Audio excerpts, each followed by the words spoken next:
Posted by u/seekin5697. I had posted a few times before on Reddit about my fiancé and me, about my not wanting kids, our engagement, the love we have for each other. For the most part, my posts have had happy endings, but this one just isn't a particularly happy one. Soon after my engagement, my best friend since elementary school and his wife passed away in a car accident, leaving behind their 11-year-old daughter, Amy. Amy is my goddaughter, but we refer to each other as niece and Tia. I've been there for her throughout her whole life, and she has always been one of my favorite people and still is. It's been a really hard several months since the accident, and everyone is having a tough time. I've spent more of my life with my best friend in it than without him. Our parents are best friends, due to us being friends first. I refer to his mom as Mama, his last name, and his dad as Papa, his last name, and he did the same with my parents. My siblings were his siblings, he was an only child. We went to events and concerts together a lot, so multiple times since he passed, I've subconsciously bought him a ticket, forgetting that he wouldn't be able to use it. I introduced him to his wife in high school. We were the only two openly nerdy cheerleaders at our school. They got pregnant young, and I was there to help. I even went so far as to stop eating food she couldn't eat because I could tell being pregnant was not fun for her. I was at the hospital because she was scared and asked me to be close by. I was the first non-blood family member to see Amy.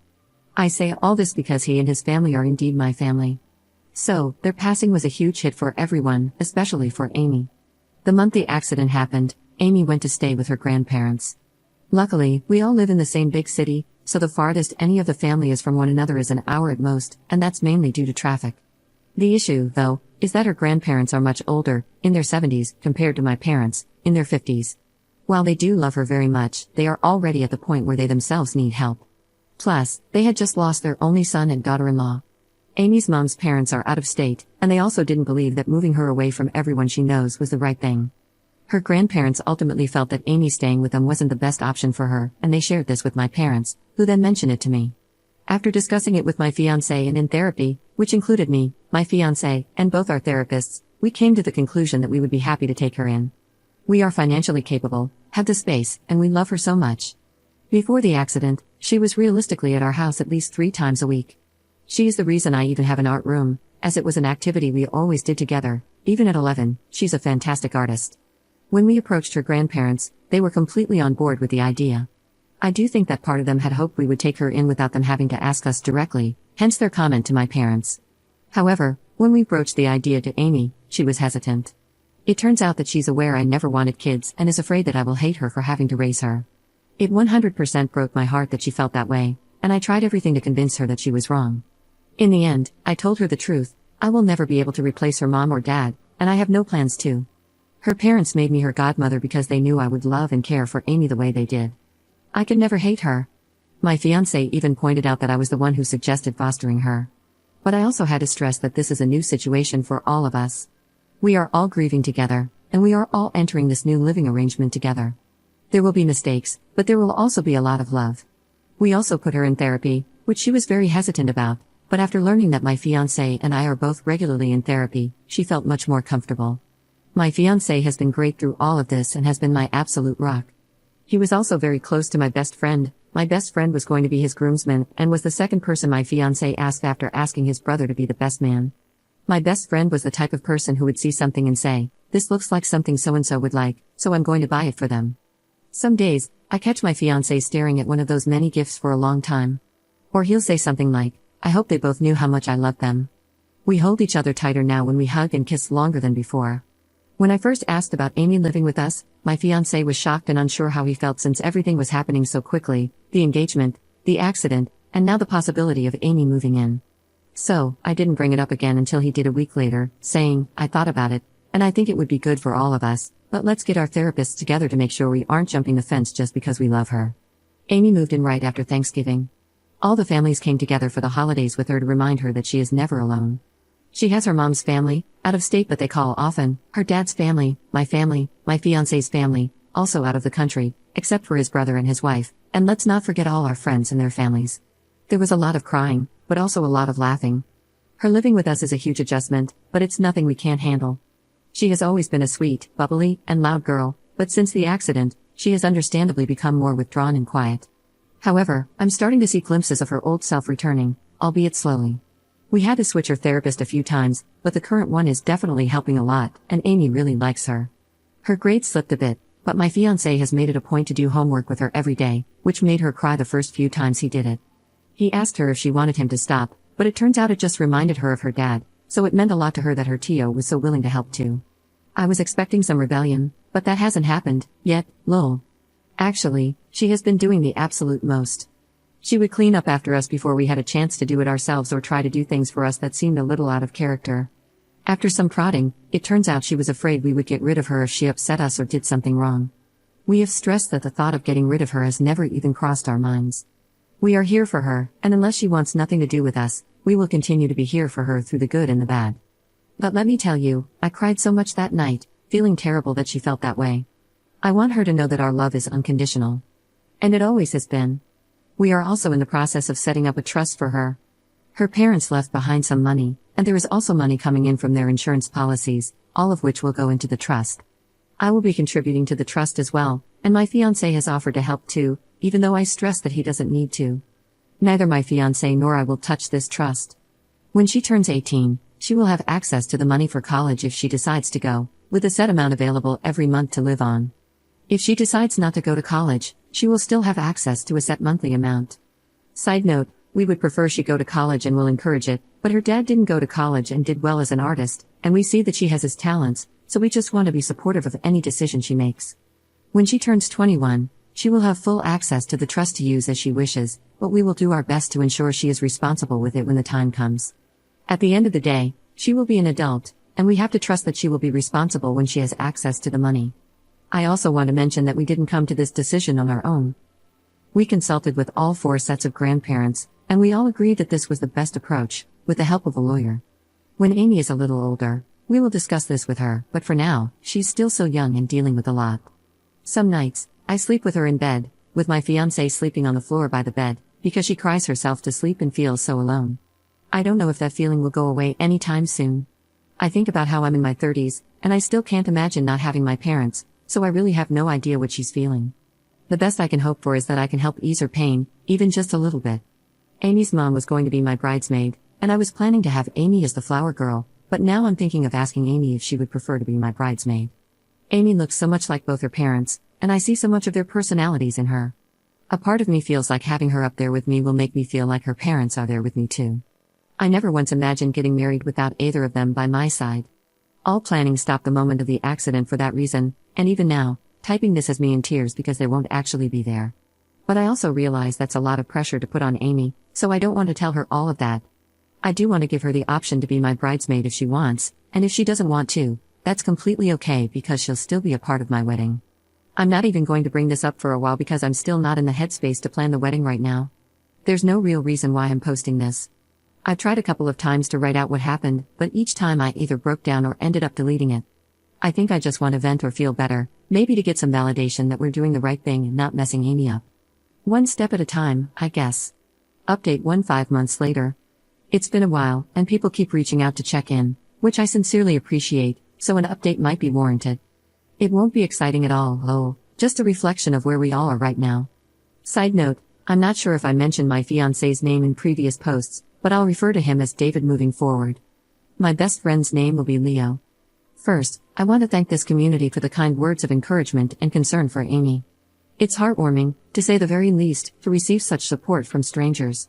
There were so many comments that I got very overwhelmed and stopped responding, but I read every single one, and even if I didn't reply, I truly appreciate every single one of you.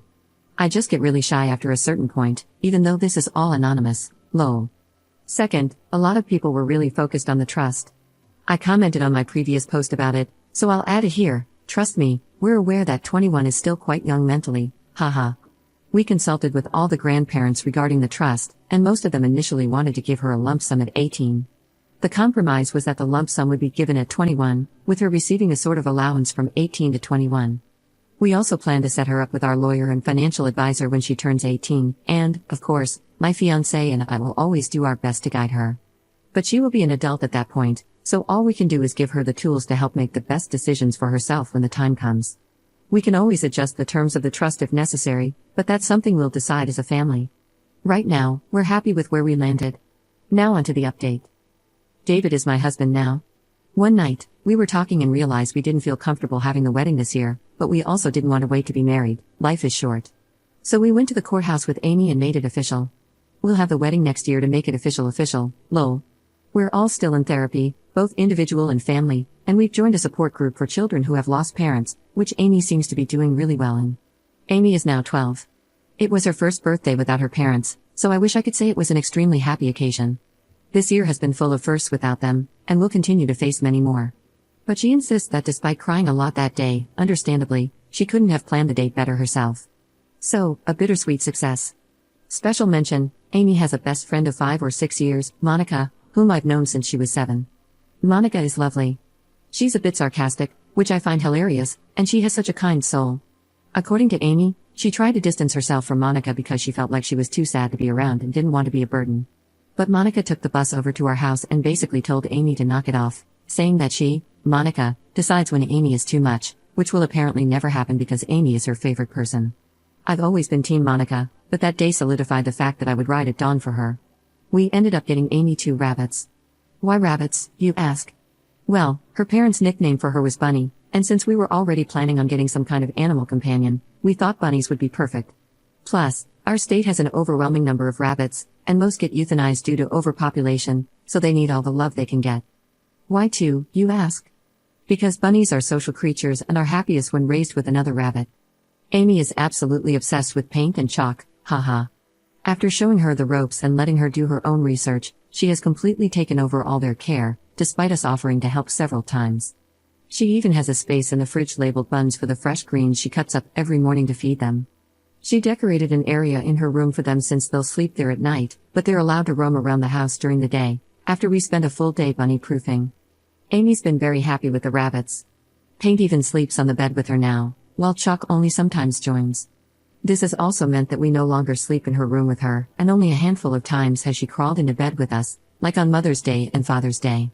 We're leaving for a trip to Europe and Asia next week. David and I love to travel, but I actually start to get irritable when I haven't traveled for a while. David jokes that I always need my fix, lol. It's a 3-week trip, starting in Poland to spend time with David's family for a week and then heading to Asia from there. The plan was for Amy to be with us for the full 3 weeks, but she really pushed back, and we were confused about it. She only wants to go for the first week in Poland to meet David's family. Side note, his family adores her and has even planned a "You're Stuck With Us Forever" party for her. Whenever we asked about the rest of the trip, she insisted she didn't want to go and that we should go without her. We understand that if she doesn't want to do something, we shouldn't force her. But understanding the reason was tough for me. Does she not like traveling? No, she enjoys it. Is she afraid of flying? No, she likes flying and thinks it's cool to see new places. Is it too much time away from home? No, she's fine with long trips. So why doesn't she want to go? She just doesn't. In family therapy, the trip came up, and finally, the reason for Amy not wanting to join us on the rest of the trip came to light. She feels like David and I are prioritizing her too much and taking her feelings into account more than we should. She's worried that we're not prioritizing our relationship or even our other friends and family. She feels like she's preventing us from doing things because we keep putting her first. I want to make this very clear. While David and I do prioritize Amy more and absolutely take her feelings into account when we plan things, we still very much prioritize each other. We have a date night every week, and if we ever have to cancel, we make up for it. Our date nights did stop for a few months after Amy moved in with us, but that was just because we needed time to adjust. Now, she spends the night at Monica's every week, and that's usually when we have our date night. We do the same for Monica's mom every week. We also go to the gym together every morning. I'm not a morning person, but I am for David, and we communicate throughout the day. She made a very good point about our friends and other family. It's been hard to balance having a child in the mix, and we have been a bit neglectful. While our closest friends and family usually just come over to our house and aren't shy about being themselves around Amy, there have been events we've missed because we prioritized her. I'm not saying we made the wrong choice, but she highlighted that we need to start taking care of our other relationships now that she feels safer with us. Amy really is the greatest kid. Even though it hasn't been a full year since her parents passed, she has changed so much. I wish she didn't have to grow up as fast as she did, and I hope we can preserve some of her childhood. But I know her parents would be so proud of her. I'm so damn proud of her. We tell her all the time, but I don't think she fully grasps just how proud we all are of her. Anyways, haha, we still stress that we would love to have her on the trip with us, but she insisted that we should have that time for ourselves. So, we decided to leave the trip as is. My parents will come with us for that first week in Poland, and then they'll fly back home with Amy, who will be floating between all the grandparents while David and I continue our travels. We'll video call her every day to check in. We're already making more of an effort with our friends and family. Amy is also spending more nights with her many grandparents, which she's been loving because, as she puts it, I'm really lucky that I have 4 nanas and 4 papas. David is absolutely nailing it in the parent role. He's been more hands-on with Amy's schooling, handling teacher and school communications, as well as pickups, I do drop-offs. He has all the contact information and has made better connections with the other parents of kids in her class, plus all her friends' parents. He's been joking about joining the school's version of the PTA, but I don't think he's actually joking, lol. He's definitely the extrovert of the two of us, so it's not surprising. I could probably go on for pages and pages about David just being the absolute best, but I already feel like this update is super long, haha. I don't know how I would have managed any of this without his love and support. While neither of us is perfect, we're perfect for each other. It's honestly crazy to me that I can still love him more and more each day. Like, how is it even physically possible to love someone this much? Is this even healthy? I digress, lol. I think I'm doing okay. Just like Amy is dealing with a lot of firsts without her parents, so am I. At first, I didn't think it was fair for me to grieve since Amy's situation is on a whole other level than my own. But my therapist had to remind me not to compare my grief with hers because it's just different. I sometimes imagine what my conversation with Leo would have been like if I told him I'm adopting this 11-12-year-old girl because her parents were my closest friends. He always understood why I didn't want kids and was so supportive of it, even when others disregarded my feelings. I wonder if he would have talked me out of it or if he would have encouraged me to go for it. He would have 100% been part of the village supporting me, whether he agreed with my decision or not. I just wish I knew what his thoughts would be about this whole thing. Sigh, I miss them both so damn much. But I'm also really lucky to have David and Amy. I don't know who said it, but they said it best, if you want the rainbow, you've got to put up with the rain.